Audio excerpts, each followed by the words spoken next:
What's up? So I have been dying to do a YouTube channel for a really long time, but I really haven't had time to do it because I became a mom to a wonderful little boy when I got married. So I have no time. The only time I have is when I'm stuck in traffic driving home from work for about 30 to 45 minutes. So I decided to spend my time, doing YouTube videos about stuff that I want to talk about. And I'm going to call it Stuck in Traffic with Kia because you are now stuck in traffic with Kia. So this is actually my first video and I'm kind of excited about doing this. So the first thing I want to talk about while I'm sitting here is the whole Aziz Ansari situation.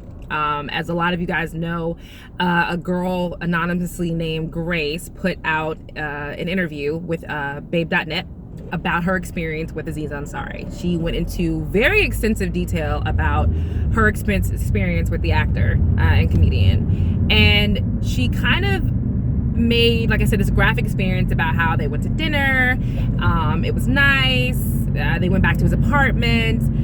And then once they get back to their apartment, it kind of becomes a convoluted, dicey story about her wanting to have sex and not wanting to have sex, and she kind of tried to let him know, and there was nonverbal cues and a lot of that kind of stuff, and that he never really followed it. They didn't have sex. Once he kind of figured out that she didn't really want to do anything, he called her an Uber. Actually, no, I think they watched a Seinfeld episode, and then he called her an Uber and she went home. The following day, he texted her just to say, hey, had a great date. It was great meeting you. And she wrote him back that she felt uncomfortable and that she didn't like how it made her feel. And she tried to let him know, she let him know exactly, again, how she was feeling. He texted her back immediately and said, I'm so sorry you feel this way. I'm sorry that this happened. I apologize. And it was a very adult way to handle it. So as anybody should, if any woman is feeling uncomfortable, even if it's in a date situation with someone and it makes you feel uncomfortable, let them know right away. And that's what she did. The problem is she wrote this story. So, story comes out, everybody reads it. Aziz Ansari, I don't know if babe.net thought he was going to get vilified or what the point of the article was, but he definitely wasn't vilified. The story comes out and now everybody is kind of not sure about what side to take. So I'm going to give my opinion about it. Number one, it sounded like the world's worst date ever. Like the world's worst date you ever want to be on. I mean, for God's sakes, the girl took pictures of the table, which is already weird to take pictures of the table on a date. He ordered red, she wanted white, already weird. He stuck his fingers in her mouth when they're doing the sexual encounter.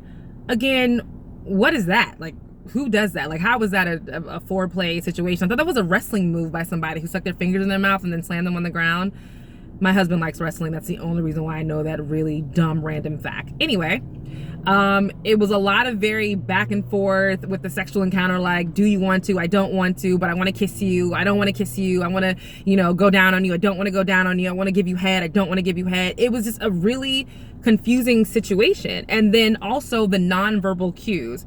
What the hell's a nonverbal cue? I don't know what that means. And in this day and age, the nonverbal cue should have probably been, one, you not giving him head, two, you not letting him give you head. Like, it should have been straight up, like, if I don't want to, you're not getting anywhere near anything private. You're not getting near anything near my body. I'm gonna tell you no straight up, and it's gonna be the end of it. Instead of it being this back and forth kind of, I'm gonna tease, I'm not, I'm gonna tease, I'm not, I'm gonna, kiss you, I'm not. And that just makes it really, really hard. I'm a fan of Aziz Ansari. I've been a fan of him for a really, really long time. And this makes me feel bad for him because he's gotten swept up in this Me Too Time's Up situation where I don't think he deserved to get swept up in that. I think he is really bad in bed. Clearly, he's awful in bed. And that's what it was. It was a bad date and a bad sexual experience. You thought he was going to be good. You thought you might end up being his girlfriend, and you ended up being just some girl he slept with. And nobody wants to have that happen to them, but it happened. I don't think he deserved to be swept up in the Me Too movement. And if you read a lot of the Twitter comments, a lot of people feel the same exact way. A lot of people feel like, okay, this happened. It was weird. It was awkward. It probably shouldn't have happened, but it's not rape. It's not sexual assault. It's a bad date. Another issue that I have with this entire article is the fact that Grace is allowed to stay anonymous. So you vilify somebody and you're allowed to stay anonymous. You didn't file criminal charges against him. You're not a rape victim. You're someone who's reported, who's telling your side of the story, and you get to remain anonymous while a public figure is murdered on social media and their career is in jeopardy. Like, his career, is maybe not 100% on the line because a lot of people are coming to his defense, but you can't just do that in a public setting. I also have an issue with babe.net. They were a no-name site. Nobody knew who they were, where their website was located. I have never heard of babe.net, and I'm an avid social media user and web user. I also work in the digital marketing arena, and I also was a journalist before I got into the digital marketing arena, and I had never heard of babe.net. So I feel like they used this story to make a name for themselves. They took a guy, an actor, who just won a Golden Globe for his show. One of the writers on the show just won a Golden Globe. It's all over Netflix that, hey, Golden Globe winner, Master of None is on Netflix. Take a look. So the story comes out, and it's kind of like they use it as clickbait to get people to the site. And the publisher of the site said that they're up to 2 million views on that article, and it's the most views that they've ever gotten for any article on babe.net. So it benefits them because, for those of you who don't know, the more eyes on the site, the more advertising dollars you get. Even if no one clicks on those ads, it's the more dollars you get just to have those ads on your site. And that's something that people really understand. So, Twitter is kind of is a mixed reviews, but it seems to be 70% supporting Aziz, 70% supporting Aziz, 20% completely confused, and 10% saying hang him up by his ankles and I hope his career is over. Aziz has also even come out and said that, this did happen. She was uncomfortable. We text back, and I'm sorry about it, and I wish it didn't happen, and I wish he didn't feel that way, but I do believe in the Me Too and Time's Up movement. And that's exactly what he should have done. He should have come out and said, yeah, this did happen, and this is my side of it, and that's what it is, and I appreciate that.